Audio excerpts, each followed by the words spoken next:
ఢిల్లీ రాజకీయాల్లో కీలక పరిణామాలు చోటు చేసుకుంటున్నాయి. ఆమ్ ఆద్మీ పార్టీకి చెందిన ఇద్దరు మంత్రులు రాజీనామా ప్రకటించారు. ఇక ఢిల్లీ ఉప ముఖ్యమంత్రి పదవికి మనీష్ సిసోడియా రాజీనామా చేశారు. అదేవిధంగా ఆరోగ్య శాఖ మంత్రి సత్యేంద్ర జైన్ సైతం తన పదవికి రాజీనామా చేశారు. ఇద్దరి రాజీనామాను ఢిల్లీ సీఎం అరవింద్ కేజ్రీవాల్కు ఆమోదించారు.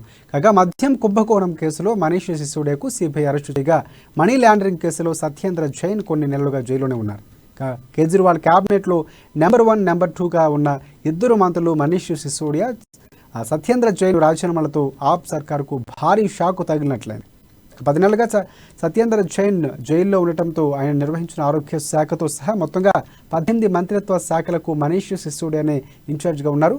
అయితే సిసోడియాను ఢిల్లీ లిక్కర్ పాలసీ కేసులో ఆదివారం సిబిఐ అధికారులు అరెస్టు చేసిన విషయం తెలిసింది. సిసోడియాను విచారించేందుకు 5 రోజుల సిబిఐ కస్టడీకి ఢిల్లీ కోర్టు అనుమతించింది. అరెస్ట్ అయిన నేతలు ఇంకా ఢిల్లీ క్యాబినెట్లోనే ఎందుకు కొనసాగిస్తున్నారంటూ బీజేపీ చేస్తున్న విమర్శల నేపథ్యంలోనే ఇద్దరు మంత్రులు రాజీనామా సమర్పించారు.